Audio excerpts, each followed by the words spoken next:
A brand new Airbus A350 lifts off from the Airbus factory in France. Registration VPBYF, owned by a leasing company based in Bermuda and destined for Aeroflot. The aircraft is worth more than $300 million. A few hours later, it lands in Moscow. It should have been a routine delivery. Instead, it became the last flight its owner would ever control. The aircraft never left Russia again. And before long, hundreds of other airplanes would share the same fate. This was just the first one. Russia is the largest country in the world, 11 time zones, an area larger than 17.1 million square kilometers. And much of that territory has no paved roads, no functional railways, no alternative. In dozens of Russian cities, flying is not a choice, it's the only way out. The Aeroflot group, which includes Aeroflot, Rossiya, and Pobeda, carried more than 50 million passengers per year before the war. It operated around 360 aircraft from Moscow to cities that most people couldn't locate on a map if they tried. This wasn't just an airline, it was the circulatory system of an entire country. If that fleet disappeared overnight, it wasn't just Aeroflot that would collapse, it was the mobility of 144 million people. And that was precisely what was about to happen. February 24, 2022. The first Russian tanks crossed the Ukrainian border before dawn. Nobody was thinking about leasing contracts, but the consequences arrived quickly. Between 48 to 72 hours, the entire European Union closed its airspace to Russian aircraft. Canada followed, the United States followed. In less than a week, routes that had existed for decades simply disappeared from the schedule boards. But the closure of airspace was only the opening move. The insurers, those who cover aircraft against accidents, damage, and total loss, began canceling policies. Without insurance, there is no legal operation nowhere in the world. Airbus and Boeing suspended technical support, parts supply, and access to maintenance systems that both manufacturers control remotely. European and American banks froze transactions with Russian aviation entities. In less than 2 weeks, Russian commercial aviation was encircled by the financial system and the supply chain. The airplanes were visible. The thing that actually mattered was not. It was buried inside thousands of leasing agreements. Airlines don't buy most of their aircraft, they lease them from companies based in Ireland, Bermuda, and the United States. It's standard practice. More than half of all commercial aircraft flying today are leased.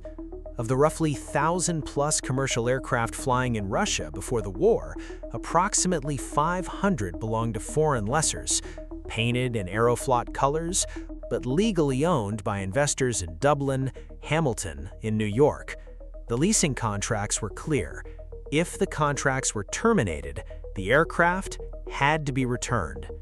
And in March 2022, the contracts were terminated. All of them. In early March 2022, the world's major aircraft leasers received a directive from European and American regulatory authorities. Terminate your contracts with Russian operators. Recover your aircraft.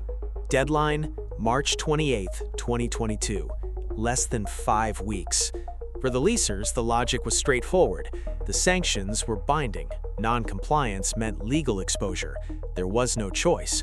For Russia, that deadline was existential. Returning those 500 aircraft meant Aeroflot would lose more than half its fleet in weeks. Rossiya would lose most of its planes. Pobeda, the low-cost arm of the group, would likely cease to exist. One of those aircraft was MSN 412, a brand new A350-900, registration VPBYF, built for Aeroflot. It was delivered on February 24, 2022, the same day Russian tanks crossed the Ukrainian border. By the end of that year, Aeroflot itself was cannibalizing parts from it to keep other planes flying. And it wasn't just a financial calculation. Without those aircraft, domestic routes serving cities in Russia's Far East, Siberia, and the Arctic would collapse. Communities that depend entirely on air connectivity would be isolated. The clock was ticking. Russia knew that if it did nothing, it would be chaos. And that's when Moscow came up with a plan that surprised everyone. In the first days of March 2022, aviation trackers monitoring live flight data began noticing something unusual. Russian aircraft on international routes, mid-schedule, some mid-flight, were returning. Aeroflot canceled most of its international operations at once. Russia retreated from foreign airports. Smaller airlines received a clear instruction: do not land outside Russia. The reason was simple and urgent. Each landing in a foreign airport was a legal trap. The moment a leased aircraft operated by Russians touched foreign soil, local authorities had grounds to seize it. So, over several days, Russia's commercial fleet converged back to Russian territory. Without official announcements, without press release, without public acknowledgement, just hundreds of aircraft silently repositioning before the window closed. It was the largest coordinated retreat of airlines in the history of commercial aviation, and most people didn't notice while it was happening. MSN 412 VPBYF, registered in Bermuda, delivered to Aeroflot on the first day of the invasion. On March 5, 2022, it flew its last international sector. It landed in Moscow and never left again. On March 14, 2022, Vladimir Putin signed a federal law. The document was technical, bureaucratic, dense with regulatory language. What it authorized was extraordinary. Foreign leased aircraft operating in Russia could be re-registered under the Russian flag without the consent of their legal owners, without compensation, without negotiation. The mechanism was straightforward. Russian airlines would transfer the aircraft registrations to Rosaviatsia, Russia's aviation authority. Under Russian law, those aircraft were now Russian. Internationally, this was a legal fiction. All aviation authorities in the world recognized the original registrations, and those registrations remained valid in the eyes of international law. But operationally, within Russia, it worked. The VPBYF, now RA73156, was re-registered by the end of that month. That paperwork was enough to keep it flying on domestic routes within Russia. Across the entire fleet, the same thing happened. Hundreds of aircraft changed ownership on paper without moving an inch. The largest seizure of civil aviation in modern history was completed not with a battle, but with a stamp. Let's be precise about the numbers. 515 aircraft effectively retained by Russia, valued at approximately $10 billion, comparable to Iceland's entire annual GDP. The world's largest lessors absorbed the losses directly. AerCap, the world's largest leasing company, had more than 100 planes trapped in Russia. It recorded accounting losses of $2.7 billion in a single quarter. Air Lease Corporation, SMBC Aviation Capital, BOC Aviation, collectively billions more. And it happened through a federal law. Not all aircraft managed to return, however. Between 76 and 78 planes were caught outside Russia when the federal law was signed, in maintenance in European hangars, in international transits that weren't retrieved in time, in airports that acted faster than Russian airlines could react. Those were seized, returned to the lessors. 76 out of 515. Russia clearly decided that was an acceptable loss. But here's what most coverage of this story never mentions, and this is the part that's putting lives at risk every day. When the war began, Aeroflot had 4 more A350s on order, new aircraft, already built, awaiting delivery. They never arrived. Airbus kept the planes. But in December 2022, with sanctions still fully in force, Airbus paid Aeroflot $199 million in compensation for those 4 undelivered aircraft. Aeroflot's own CEO confirmed this publicly at the St. Petersburg Economic Forum. Russia lost those aircraft, but $199 million came back to Moscow anyway, and the aircraft ended up accelerating the ambitions of companies that had nothing to do with the war. Russia kept the aircraft and kept them flying. Russian passengers are boarding them now, today. But these aircraft are operating under conditions that no Western aviation authority would permit. The maintenance problem.